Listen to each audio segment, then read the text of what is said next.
Idul Adha. Nah, Artinya apa? Nah, itu aja banyak orang nggak paham, Ustaz. Artinya Idul Adha. Jadi di dalam istilah ulama itu kalau kita baca dalam kitab-kitab fikih, jadi kadang-kadang disebut Idul Adha, kadang-kadang disebut Idul Nahar.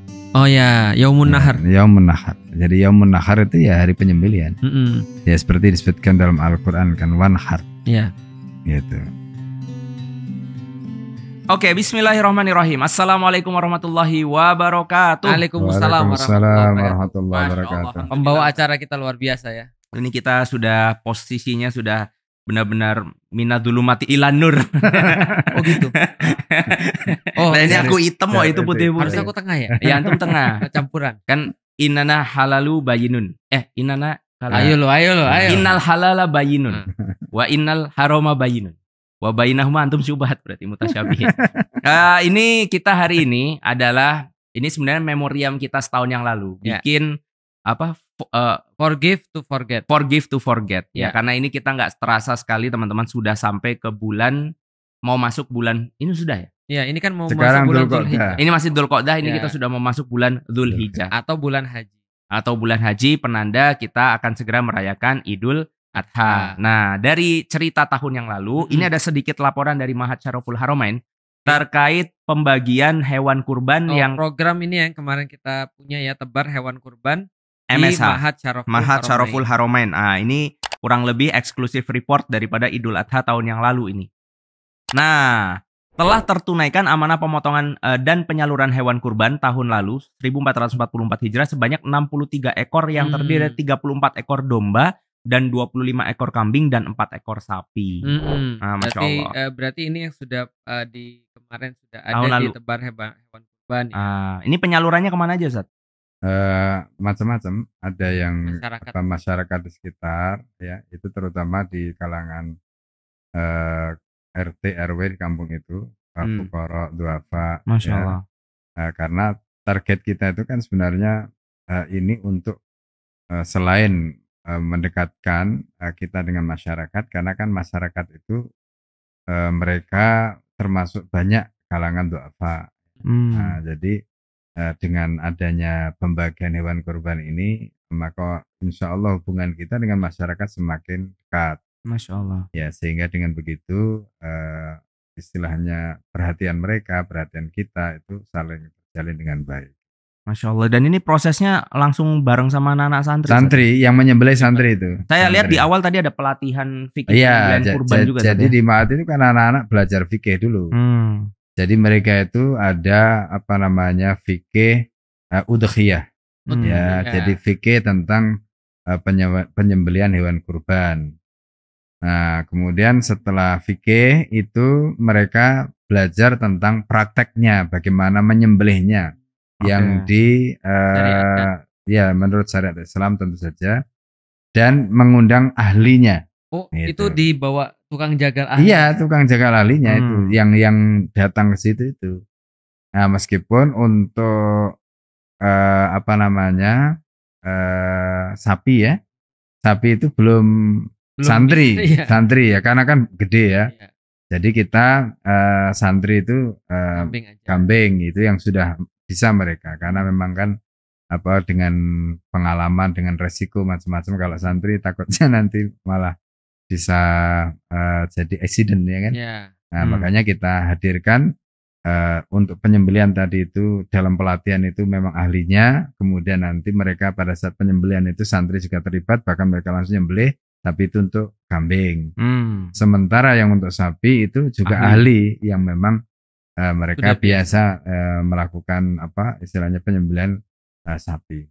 Jadi berarti selain daripada ini memang untuk menunaikan sunnah muakkadah ya, tapi kan juga ada nilai plusnya kalau di MSH. Iya, dan mereka masak sendiri juga, Ustaz ya?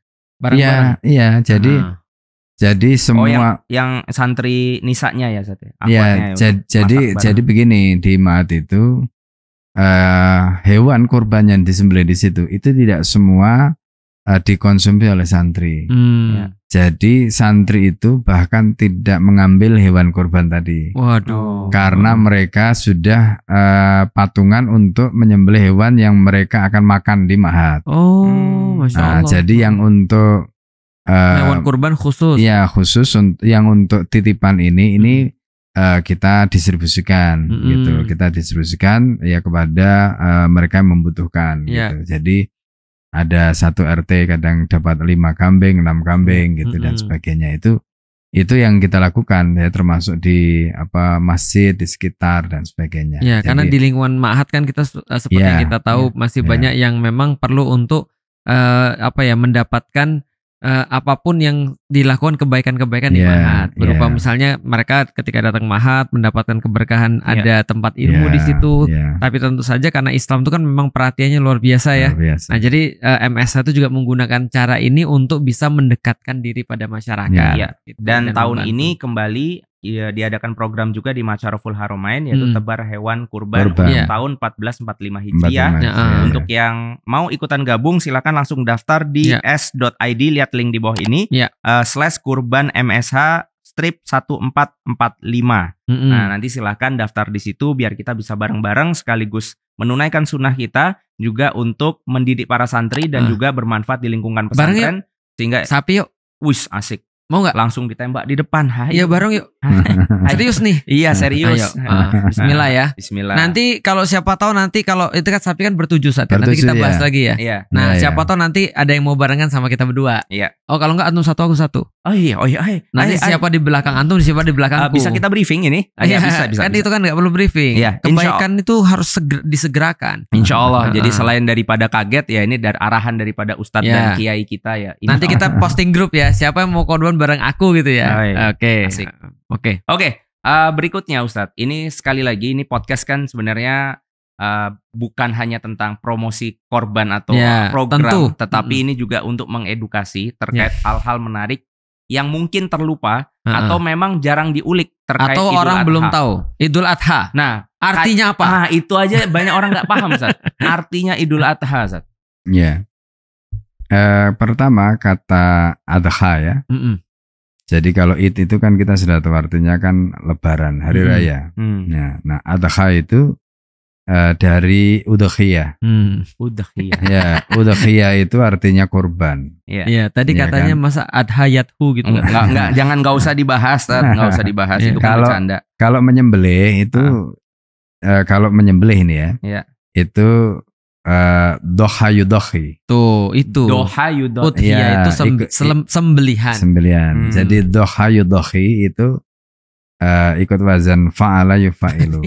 Fa'ala yufa'ilu. Iya, jadi makanya tadakhiyah. Tadakhiyah itu masdarnya kan? Tadakhiyah. Doha yudhi, tadakhiyah. Jadi pengorbanan. Tadakhiyah itu masdarnya. Jadi artinya pengorbanan, mengorbankan. Nah, hewannya itu disebut udhiyah.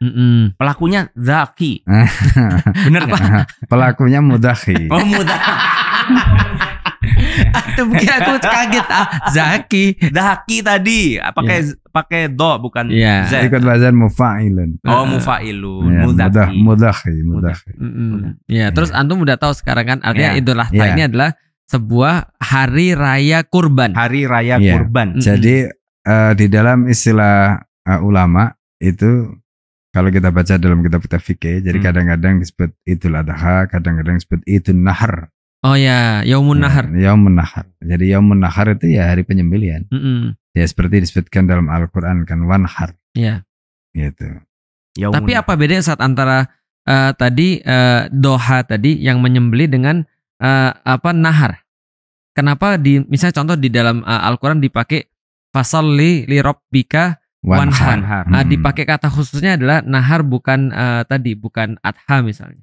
Iya, kalau kita jadi begini, pertama di dalam bahasa Arab itu memang banyak istilah, banyak kata ya, yang itu bisa disebut sebagai sinonim, gitu, sinonim gitu. Jadi nahar ini konteksnya dengan memang penyembelihan secara fisik ya, artinya memang orang itu menyembelih, kemudian ada hewan yang disembelih, makanya kemudian disebut sebagai yaumun nahar.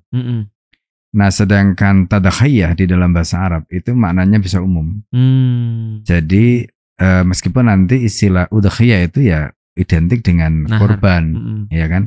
Tapi istilah tadakhiyah itu sendiri itu maknanya umum. Jadi misalnya ketika kita mengorbankan ya waktu ya, itu bisa kita sebut dengan tadhiyatul waqt. Jadi artinya kita mengorbankan waktu ya. Nah, tapi korban di situ kan bukan korban dalam pengertian fisik ya, tapi korban dalam maksudnya kita itu waktu kita korbankan, kita berikan ya kan, untuk dalam arti tadi apa namanya kebaikan gitu. Oh, berarti yang tadi di dalam Al-Quran itu sebenarnya disorotnya sholatlah kamu dan kemudian korban karena dalam arti fisik. Fisik ya, fisik. Jadi yang diperintahkan di situ fisik. Meskipun nanti di dalam surat Al-Hajj ayat 37 itu kan Allah menyebutkan la yanalallaha luhumuha wala dima'uha.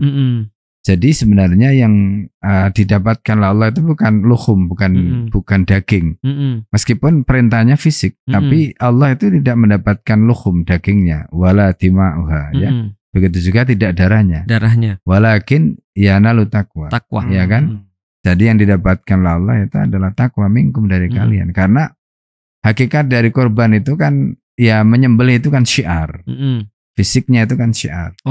Tapi sebenarnya di balik itu kan yang kita korbankan itu kan sebenarnya apa yang ada dalam hati kita. Karena kita mungkin merasa berat ya dengan materi tadi, kita merasa berat untuk melepaskan, maka dengan perintah tadi itu kan kemudian hati kita lapang karena ada ketakwaan. Nah, maka itulah yang sebenarnya diinginkan oleh Allah, kelapangan hati kita untuk melepaskan harta kita, melepaskan apa namanya kepemilikan kita untuk kita berikan pada Allah. Nanti terserah Allah mau apa istilahnya itu berikan pada siapa, ya fakir miskin duafa macam-macam itu kan terserah Allah.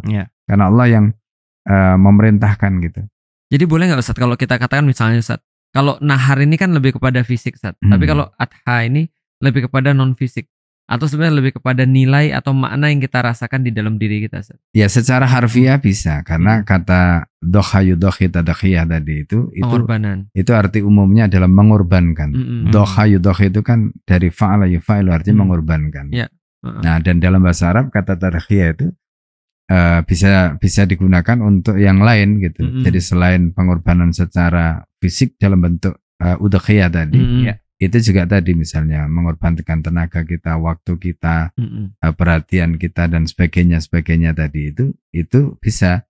Nah, karena itu kalau kita merujuk ke situ, artinya bahwa tadakhiyah ya secara umum tadi itu memang momentumnya di situ kan. Dimana kalau kita lihat dalam konteks surat Al-Hajj itu kan perintahnya itu kan jelas, wa'adin finnasi bil haji.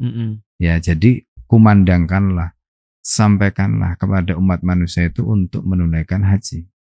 Kemudian ya'tu karijalan wa ala kulli dhamirin kan begitu. Mereka akan datang memenuhi panggilan wa Ibrahim.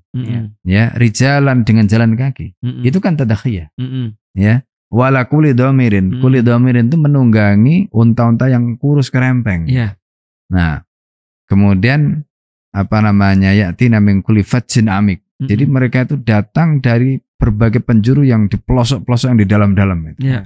Nah, jadi dari situ kita kebayang betapa mereka itu dituntut untuk mengorbankan hawa nafsu mereka, mengorbankan istilahnya itu waktu mereka, mengorbankan harta mereka, termasuk penat letih mereka untuk memenuhi panggilan Allah tadi. Berarti sebenarnya Zulhijjah itu bulan haji itu sebenarnya sudah bulan pengorbanan sebenarnya. Iya. Karena memang dari ayat tadi inti daripada haji itu sebenarnya pengorbanan. Pengorbanan. Makanya ibadah haji itu pahalanya paling gede, ya kan?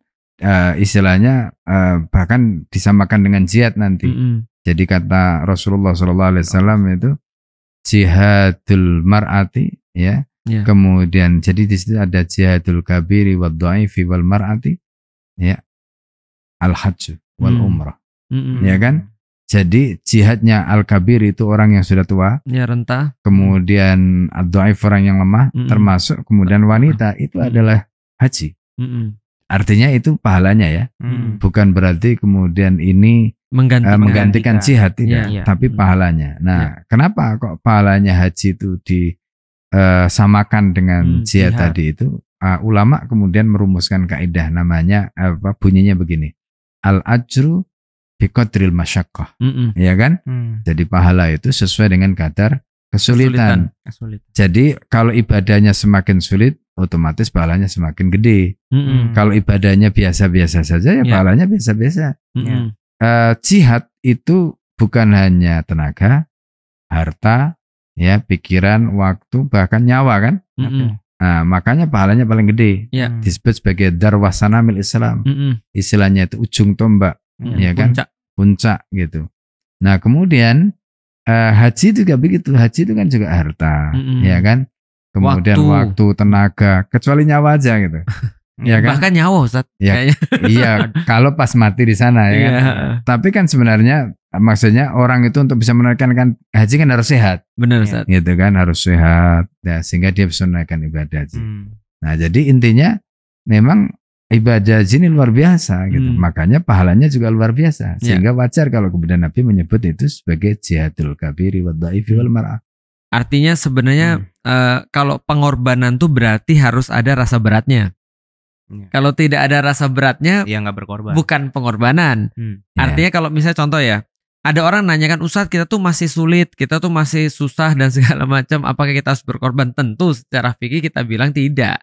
Ya karena kan bagaimanapun hukum korban nanti Ustadz Hafiz bisa jelasin adalah sunnah muakkadah. Hanya saja secara etika, justru ketika kita merasa berat ya berkorbanlah. Ya artinya justru itu peluang pahala yang lebih besar. Lebih besar. Tapi mungkin begini konteksnya. Jadi berat itu dalam arti mungkin secara materi. Tapi bukan berat dalam arti perasaan. Oh iya. Kan itu dua hal ya. Iya. Ada orang yang punya materi tapi dia berat. Itu kan berarti perasaan yang berat. Kalau itu dihitung juga nggak, Ustaz? Sebentar. Yang kedua itu ada orang memang secara materi dia berat. Itu makanya ada hadis yang mengatakan innamas shadaqatu an dhahrin ghina. Jadi sedekah itu hanya disunahkan an dhahrin ghina, dari orang yang kaya. Berarti apa? Sebenarnya dia secara materi tidak berat, tapi hatinya saja. Karena ini katanya kenapa nunjuk gitu? Loh, enggak. Saya enggak nunjuk antum.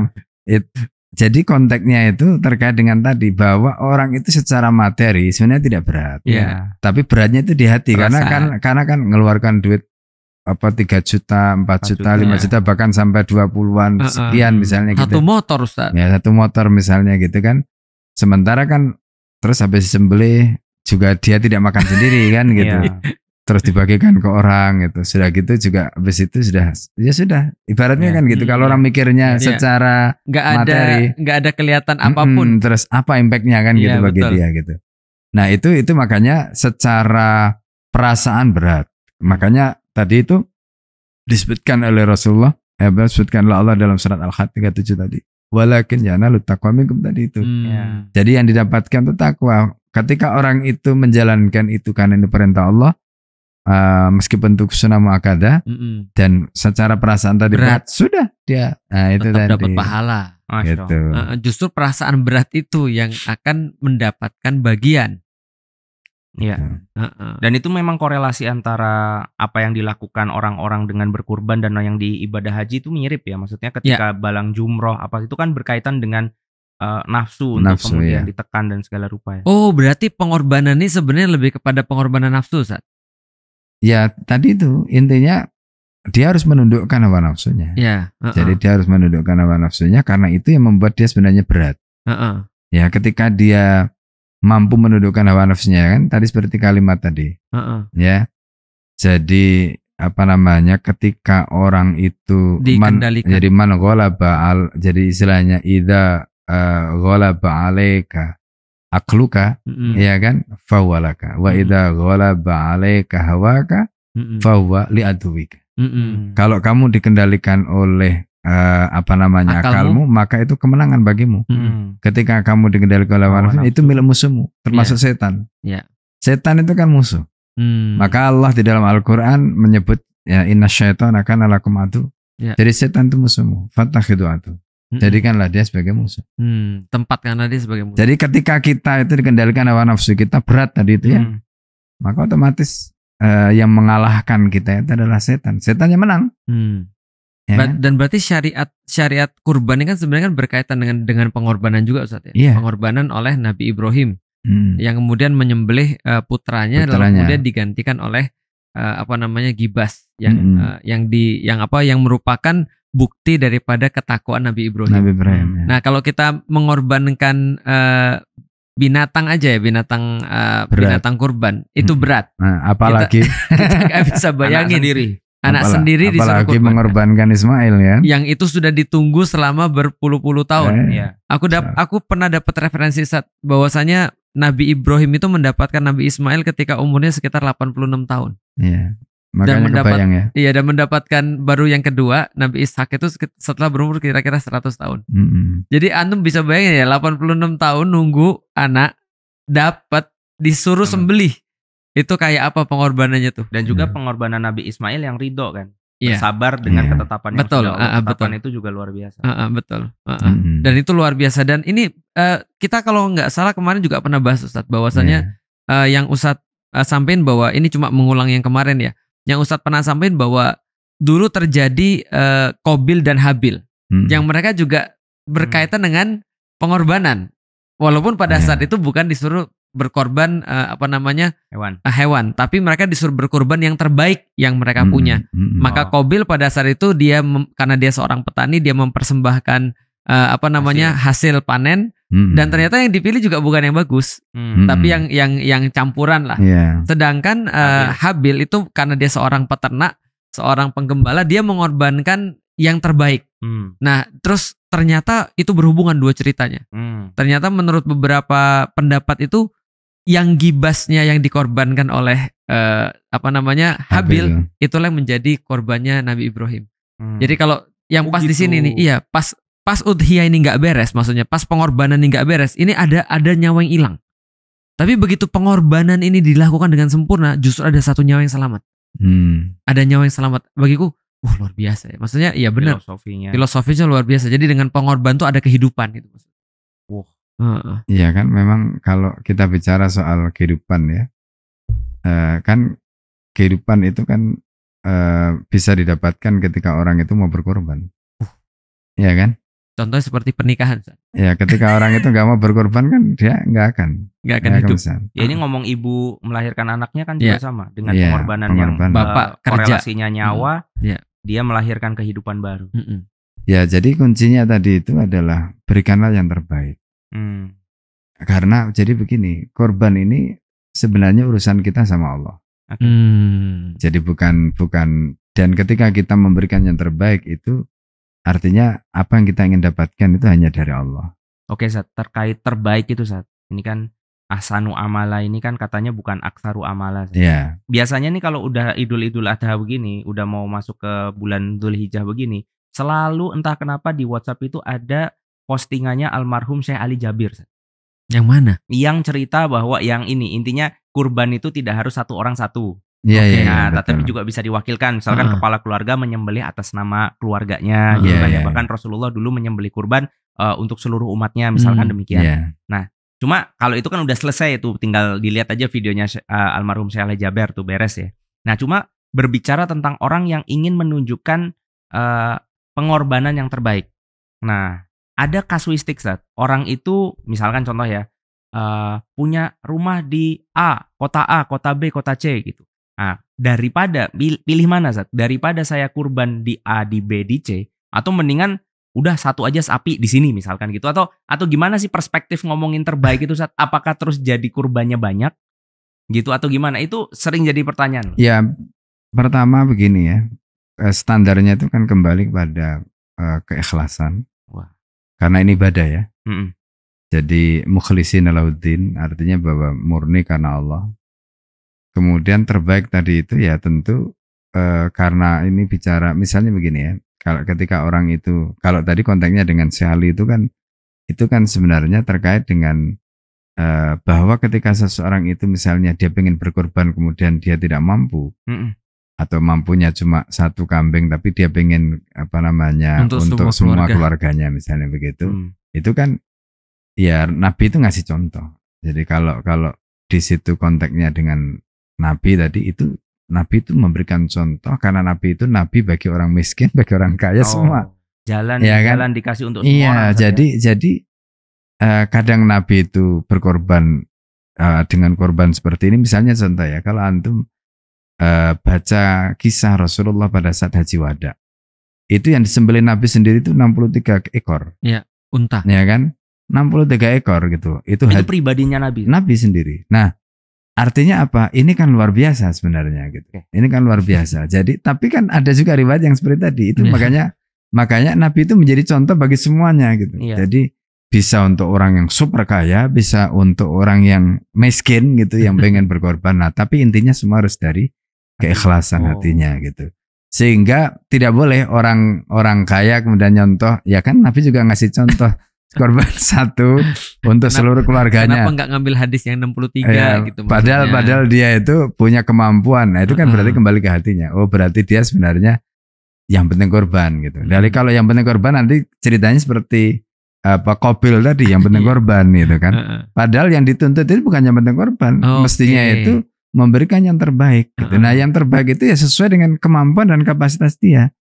Ketika misalnya, makanya itu nanti dijelaskan Ibnu Qayyim ya di dalam Uddatus Sabirin wa Dakhiratus Syakirin. Jadi orang bersyukur itu ada levelnya gitu. Jadi orang biasa dia bersyukur misalnya katakanlah dalam konteks nyembelihan korban. Orang biasa oke lah misalnya kalau dia nggak punya katakanlah misalnya kambing dia mau menyembelih yang lain misalnya gitu ya katakanlah begitu. Ayam. Ya Islam itu tidak melarang gitu. Wong dia mau sedekah kok. Ya kan? Ya. Tetapi persoalannya kan begini. Jadi ketika kita bicara dalam konteks bagaimana kita memberikan yang terbaik tadi, maka ketika itu sebagai manifestasi dari syukur, kita harus melihat, iya ya, pantas enggak ya? Saya ini sudah diberi oleh nikmat Allah sedemikian rupa gitu, kemudian saya hanya mengeluarkan segini gitu. Atau saya hanya mengeluarkan ini gitu. Jadi malunya itu bukan kepada orang karena pengen dilihat gitu, tapi malunya sama Allah gitu. Iya. Gitu malunya sama Allah. Jadi ketika dia sudah begitu, kan dia merasa malu. Dia mungkin ke orang dia bisa sembunyikan kekayaannya, tapi kan kepada Allah nggak bisa. Nah di situ itu yang jadi ini nanti juga kaitannya dengan pengorbanan dalam yang lain gitu. Nah Al-Fakir ya dengan keluarga itu punya prinsip begini. Kalau kita ini diberikan kesehatan oleh Allah sampai umur sekian misalnya, kita sudah diberi semuanya oleh Allah.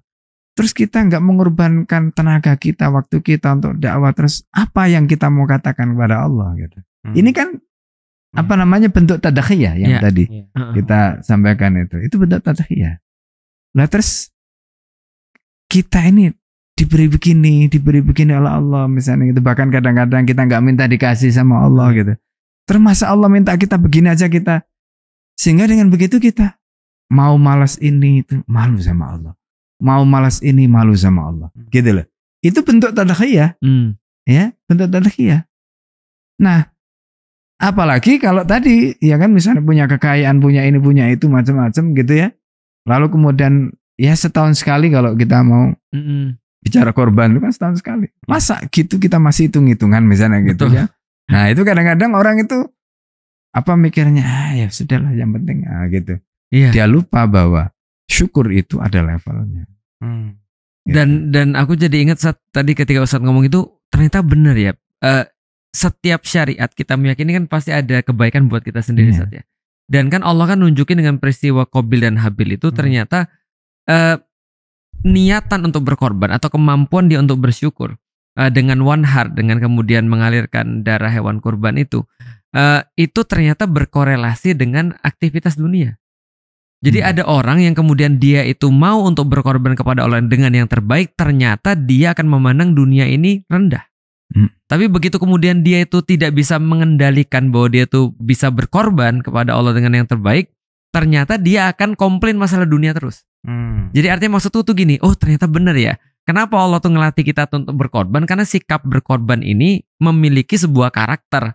Karakternya apa? Karakternya adalah dia akan senantiasa mempersembahkan yang terbaik dan menjauhi daripada keburukan-keburukan. Rasa hasadnya bakal hilang, irinya hilang, duniawinya kemudian dia bisa tekan. Jadi dia bisa mengendalikan diri, jadi manusia gitu maksudnya. Tapi begitu kemudian dia nggak bisa mengendalikan nafsu, dengan kemudian indikasi pengorbanan itu, dia ketika ngelihat punya orang lain pengen, ngelihat yang punya sendiri dia juga nggak puas, dia mungkin stres, overthinking, insecure. Itu semua gara-gara pengorbanan dalam Qabil dan Habil itu.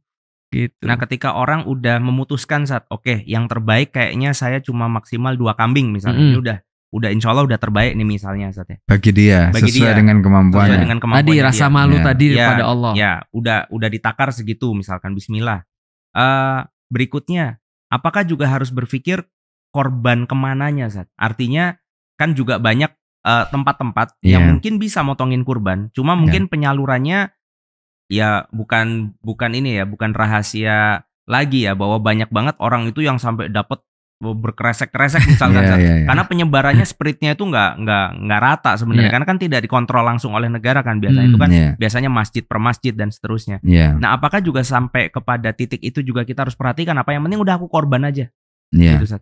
Ya memang kalau sodako seperti kurban tadi itu memang bagi orang ya ketika dia melakukan itu yang terbaik adalah yang terdekat ya, karena filosofi sodako itu kan sebenarnya di situ nanti konteksnya itu satu. Tetapi kadang-kadang ada pertimbangan lain gitu. Pertama karena bahwa ada program yang luar biasa sehingga kemanfaatannya itu bukan sekedar ngasih orang makan gitu. Selain ngasih orang makan juga dia dapat misalnya dengan begitu ini kaitannya dengan tadi ya, misalnya kalau di Ma'at itu kan Ma'at ini bukan hanya sekedar menyalurkan, tapi bagaimana kemudian Ma'at ini menjalin hubungan, memposisikan ya di mana mereka itu adalah juga masyarakat yang menjadi mat'u kita misalnya gitu, sehingga dengan begitu nanti hubungannya baik, lalu kemudian dengan begitu akhirnya kemudian dakwah dan sebagainya itu nanti bisa tersebar di masyarakat. Maka tentu ini ada manfaat atau nilai yang tidak sekedar bagi selesai gitu. Nah itu kan ya ujungnya nanti kembali kepada maqasidnya gitu.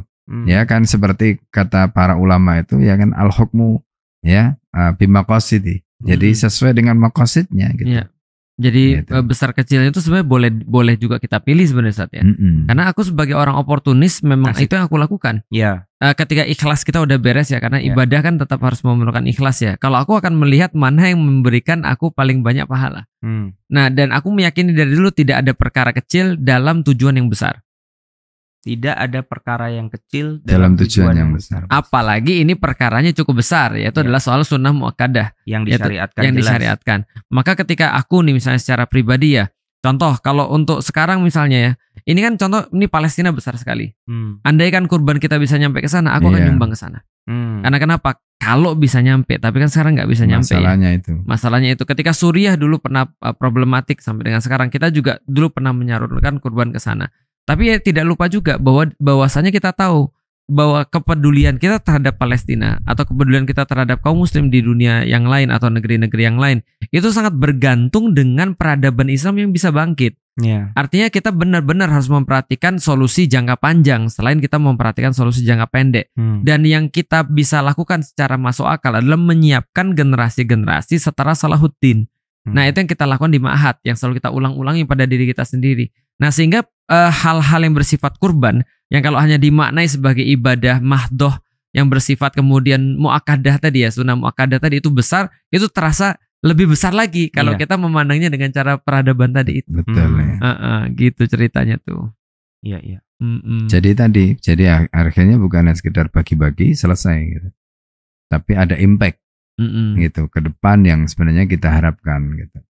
Nah jadi kaitannya dengan tadi bagaimana kita membangun generasi untuk mewujudkan peradaban emas dan sebagainya tadi gitu. Nah itu memang luar biasa.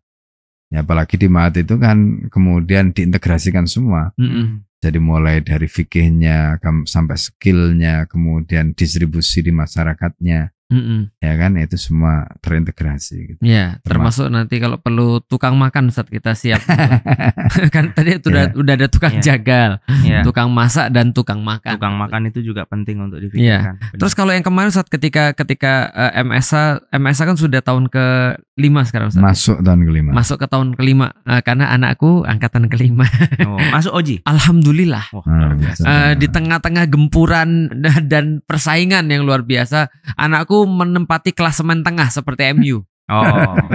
Jadi MU itu kan klasemen tengah tuh. Anakku masuk klasemen tengah. Klasemen atas tuh anaknya Ustadz Hidayat tuh. Dia posisinya itu masuk klasemen atas tuh. Kalau masuk anakku dengan mudah. Iya, masuk dengan mudah dia. Kalau anakku klasemen tengah, alhamdulillah kayak bapaknya. Menengah gitu kan. Tapi mudah-mudahan dia lebih daripada bapaknya. Balik lagi. Iya. Ini sudah tahun ke-5. Berarti kalau program tebar hewan kurban ini sudah tahun keberapa Ustadz? Atau begitu MSH dibentuk langsung dibuat Ustadz? Ya, kita dulu mengadakan pertama kan sebelum ada gedungnya kan. Iya benar. Ingat, ya? Oktober, ingat banget. Jadi Ustadz. Itu tahun pertama. Jadi tahun pertama berarti ini masuk program tahun ke-5 tahun juga. ke-5 ya. Tuh, program tahun ke-5. Dan alhamdulillah setiap tahun kita bisa adakan dan setiap tahun jumlahnya semakin banyak. Semakin banyak manfaat ya, juga berarti. Semakin banyak manfaat itu. Nah, itu jadi program tebar hewan kurban ini dilaksanakan dari awal ketika MSH masuk tuh. Nah, ketika sekarang sudah tahun ke-5 bukan hanya semakin banyak tapi semakin profesional juga untuk distribusinya. Nah, siapa tahu di luar sana udah kebingungan saat ada orang yang mungkin 2 kambing, 10 kambing, 15 sapi juga kayaknya duit masih banyak Zat. Nah, terkait sudah masuknya tahun ke-5 MSH ini masih ada proses pembangunan atau wakaf yang bisa terbuka untuk jamaah kan? Ya, jadi jangan hanya pengorbanan untuk kurban, ya. Gitu kan ya, tapi juga boleh mengorbankan yang lain. Misalnya contoh, kita benar-benar mengajak kita sampein kemarin ya ketika kita bahas tentang pendidikan saat. Kemarin kita bahas tentang pendidikan dan di tengah-tengah pendidikan super super viral seperti sekarang karena naiknya harga pendidikan. Kita sampaikan bahwa pendidikan itu tidak mungkin murah. Pendidikan berkualitas itu mustahil murah. Karena kualitas pendidikan itu ya memang perlu untuk ditopang dengan dana yang memadai. Nah, karena itulah sebenarnya keagungan pendidikan Islam atau kehebatan kejayaan pendidikan Islam itu dimotori oleh yang namanya wakaf. Nah, jadi dimanapun di negeri-negeri Islam itu adalah dimotori oleh namanya wakaf dan itu ditiru oleh orang-orang di luar di Eropa dengan wakaf ini. Nah, cuman yang punya integrasi antara agama, pandangan hidup, prinsip hidup dengan kemudian wakaf ya ini cuma Islam. Nah, karena itulah sebenarnya ketika Al-Azhar misalnya kita lihat di Mesir itu bisa kemudian eksis sampai dengan sekarang memberikan manfaat luar biasa itu karena keagungan wakaf, salah satu daripada syariat Islam itu. Nah, maka MSH juga sama bagi teman-teman sekalian ya ini adalah menurutku ya dari dulu aku melihat ini adalah bagian daripada amal jariah yang paling besar menurutku. Karena bisa jadi yuk ngaji YouTube-nya kalau di blog udah hilang kayak Instagramku tuh.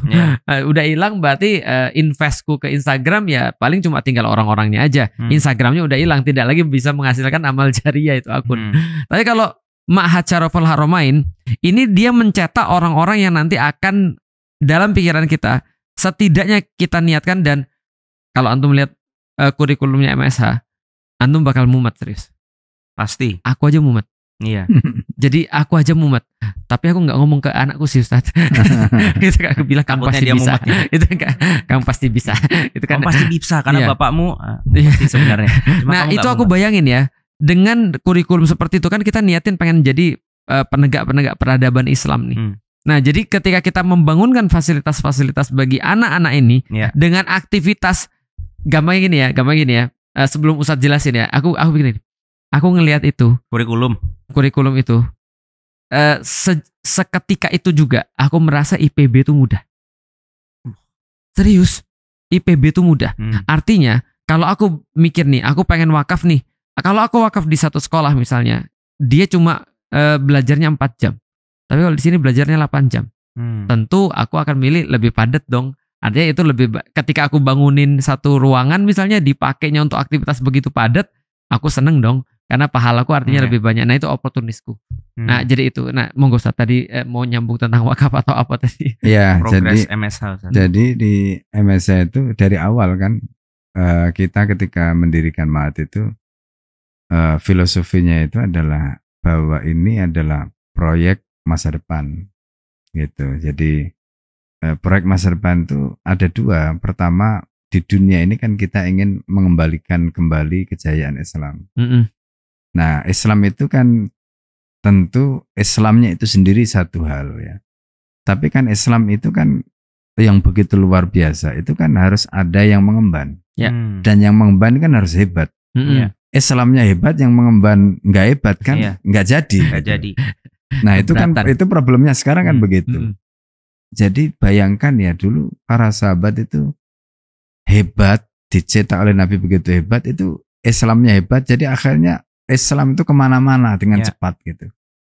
Islam sekarang itu hebat, tapi yang memban itu nggak hebat, ya akhirnya seperti ini yang kita rasakan gitu. Seperti ini yang kita rasakan. Seperti ini. Ya kan? Nah makanya itu yang sebenarnya membangunkan kesadaran kita. Oh iya, berarti aspek mencetak SDM, ya istilahnya itu sina atur rijal ya. Jadi bagaimana kita itu mencetak rijal memfabrikasi tadi itu, para jantan-jantan. Ya, itu yang harus menjadi perhatian besar kita gitu. Karena sekali lagi hanya dengan cara itu Islam yang hebat tadi akan bisa diemban dengan hebat. Gitu. Nah, pertanyaannya kemudian, mampukah kita menyiapkan generasi-generasi hebat itu kalau prosesnya biasa-biasa? Ya. Nah, itu tadi. Ya kan? Mumet kita lihat jadi jadwalnya. Kita itu kalau dalam bahasanya ulama itu dalam kitab ada Dunya Wadin, ada satu kalimat yang ini Al-Fakir Sadur ya. Jadi ala qadri rohati yakunu tolabu. Antum itu mau mencapai tingkat kepuasan seberapa?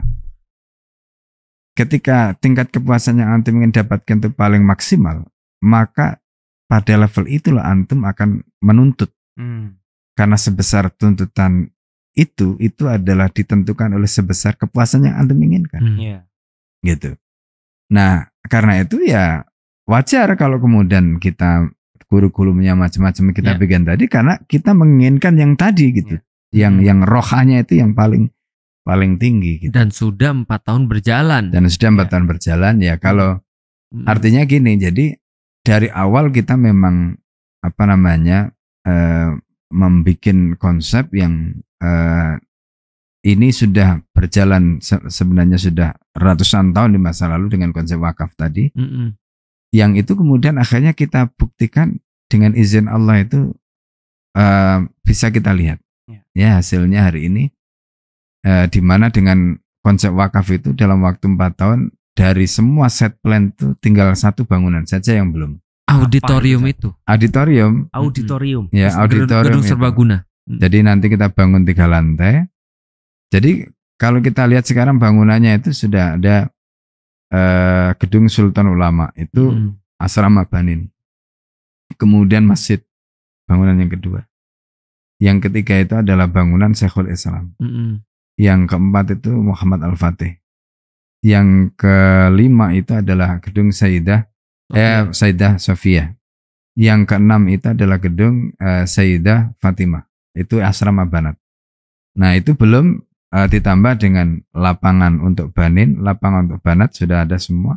Kemudian perumahan Asatid ada 10 unit. Jadi total sudah yang kita bangun itu sudah 9. Ya kan? 9 kompleks. 9 kompleks. Nah sekarang tinggal satu yang kita perlukan itu adalah auditorium sebenarnya. Nah nanti auditorium ini kita bangun 3 lantai. Ya itu nanti di situ rencananya nanti. Jadi di auditorium itu nanti lantai bawah itu ada perkantoran, ada ruangan untuk asatid ya, meeting macam-macam, ruangan guru, di situ ada perpustakaan Banin Banat. Lantai 2 itu nanti untuk auditoriumnya. Jadi kayak untuk convocation ya, kapasitasnya kurang lebih sekitar 1000. Jadi nanti lantai 1, lantai 2 itu lantai 2, lantai 3 maaf. Jadi lantai 3 itu tribun, lantai 2 itu nanti hall terbuka begitu. Nah di situ dengan multimedianya macam-macam sehingga nanti ini bisa dimanfaatkan untuk seminar, untuk kalau ada para syekh ya, termasuk kalau kita misalnya mau kajian wali santri nanti secara offline bisa karena kapasitasnya memadai. Terus terang kita sekarang belum bisa ya kan dengan masjid saja yang kita miliki itu. Ya itu udah penuh banget terakhir kali kita kesana. Ya apalagi nanti kemudian kalau ditambah 2 angkatan lagi itu full itu udah memang kapasitasnya. Nah jadi dalam waktu ini dahsyatnya konsep wakaf ya. Karena sekali lagi ketika kita memanggil umat tadi itu ke arah akhirat bukan dunia, itu insya Allah mereka akan memenuhi seruan tadi. Dan karena mereka tahu bahwa ini adalah proyek akhirat, ya artinya bahwa apa yang mereka berikan hari ini itu kan dampaknya itu kan mengalir terus sampai mereka mati. Iya, betul. Yang akan mengantarkan mereka nanti. Meskipun di dunia ini juga kita sudah rasakan bagaimana tunas-tunas tadi itu berkembang menjadi begitu luar biasa gitu. Sehingga Syekh Al-Azhar itu menyebut bahwa MSA sekarang itu bahkan disebutnya itu Al-Azhar Plus gitu. Karena di sana, karena di Al-Azhar sendiri tidak ada seperti ini gitu. Ya, jadi kurikulumnya kurikulum Al-Azhar, tetapi plusnya itu karena mereka diasramakan. Kalau tadi Ustadz Felix bilang 8 jam, sebenarnya 8 jam itu di kelas. Baru di kelasnya. Di kelas. Tapi di luar kelas itu kan ada durus, nanti belum. Ya, jadi di luar kelas itu kan bayangkan ya, mereka sholat jamaah wajib. Ya, itu kan bagian dari edukasi. Ya. Kemudian nanti ada kalau bahasa Jawanya itu lalaran. Setelah sholat itu mereka melakukan pengulangan hafalan. Sehingga anak-anak itu kenapa mereka dengan cepat itu bisa menghafal matan-matan yang banyak tadi. Itu karena habis sholat tadi itu ada lalaran itu. Jadi mulai dari Tughfa Al-Jazari yang begitu sulit itu mereka bisa taklukkan ya. Al-Jazari itu lebih sulit karena orang Arab sendiri kesulitan. Itu mereka bisa taklukkan. Belum lagi Alfiya bin Malik ya dan sebagainya, termasuk Zubad dan sebagainya. Itu mereka bisa taklukkan. Nah, kuncinya tadi di situ. Jadi makanya kalau kita misalnya melihat kebiasaan mereka dengan kebiasaan di luar ya, di luar tadi kalau Ustadz Felix bilang ini berat dan sebagainya, itu karena atmosfernya kan di luar gitu. Begitu mereka masuk di dalam dengan pembiasaannya, dengan prosesnya itu ngalir aja. Dan karena tadi kepuasan yang ditetapkan tinggi, sehingga usahanya jadi besar. Tahu nggak aslinya berapa jam? 8 jam kan di kelas. Aslinya 18 jam. Itu cuma di luar waktu tidur aja sebenarnya kan? Ya, tidurnya itu sekitar 4 jam kan. Jadi kalau tidurnya 4 jam, jadi kan tidur itu kan jam 10 ya. Katakanlah misalnya mulai ya 11, 12, 1, 2. Jam 2 itu mereka harus bangun. 2.15 mereka dibangunkan. Nanti terus qiyamul kan mereka. Qiyamul, nanti menjelang subuh itu ada waktu, berarti kan tidur tadi pertama 4 jam. Nanti menjelang subuh mereka ada waktu tidur sekitar setengah jam sampai 40 menit. Kemudian sholat subuh. Kemudian nanti mereka setelah subuh itu mereka langsung aktivitas, ya kan? Ada mulai dari tobur sobahi ya. Tobur sobahi itu kayak apel pagi itu. Yang di apel pagi itu ya nanti baca Quran, hadis gitu, gantian mereka. Terus nanti setelah itu mereka masuk halaqah Quran 2 sesi. Pagi itu. Wajib itu berdasarkan kelompok juznya masing-masing. Jadi ada yang juz 30, ada yang juz ini. Jadi masing-masing nanti ada juznya sendiri-sendiri.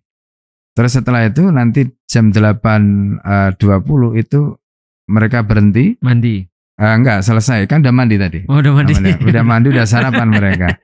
Nah, jadi kemudian nanti 8.25 itu mereka udah masuk kelas. Luar biasa. Ya, 8.25 mereka masuk kelas. Tadi itu di masjid tadi. Halaqah Qurannya di masjid, ini masuk kelas. Kemudian nanti jam 11 itu mereka istirahat qailula. Mereka harus tidur. Ya, jadi supaya nanti mereka bisa qiyamul lail.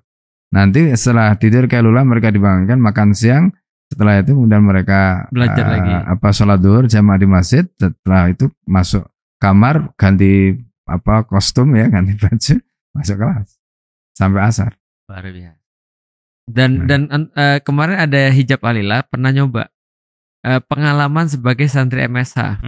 2 hari pulang tidurnya berapa hari tuh? Recovery. Ya itu umur mungkin ya kali ya. Aku bayangin dan niat ya. Aku jadi santri MSH itu jam mandi itu pasti aku tidur. Lah iya. Bangun-bangun tinggal bikin selesai. Langsung masuk kelas yuk.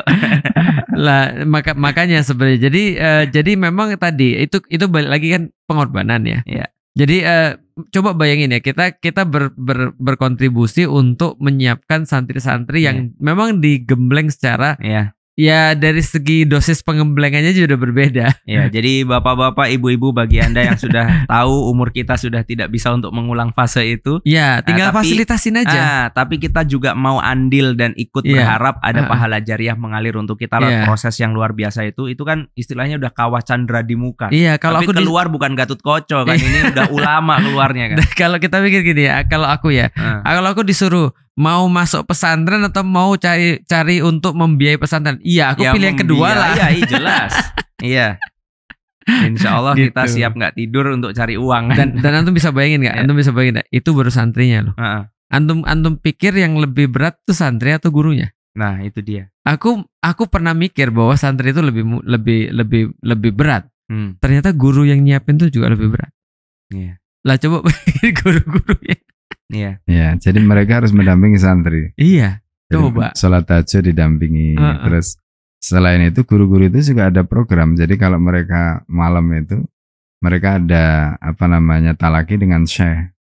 Itu. Jadi jam 3 malam mereka itu, jadi kalau hari-hari tertentu mereka ada talaki dengan syekh itu ya mulai dari belajar muqarrar yang di Al-Azhar itu mereka untuk standarisasi ya. Ya.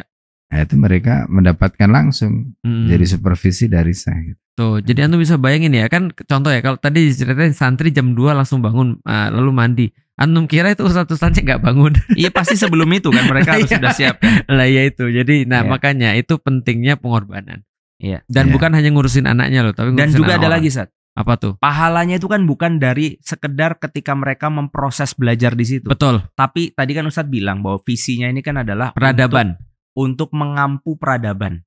Nah, sehingga ketika kemudian dalam peradaban itu muncul kebaikan-kebaikan, Islam menyebar sebagai rahmat bagi seluruh alam, dan salah satu investasinya adalah karena ada orang-orang yang luar biasa yang sudah dididik untuk mempersiapkan masa itu, ya itu kan juga pahalanya udah nggak bisa dikalkulasi lagi kan. Iya, betul. Jadi ada 2 program yang Oke. kita obrolkan pada malam ini. Pertama adalah program tebar hewan kurban. untuk tahun Untuk tahun 1445. Iya, untuk tahun ini. Dan satu lagi adalah program biasa, program wakaf. Wakaf. Nah, jadi program wakaf ini senantiasa kita ulang-ulang dan kita ingatkan. Iya. Dan termasuk memang program yang aku secara pribadi senantiasa dawamkan dalam hidupku.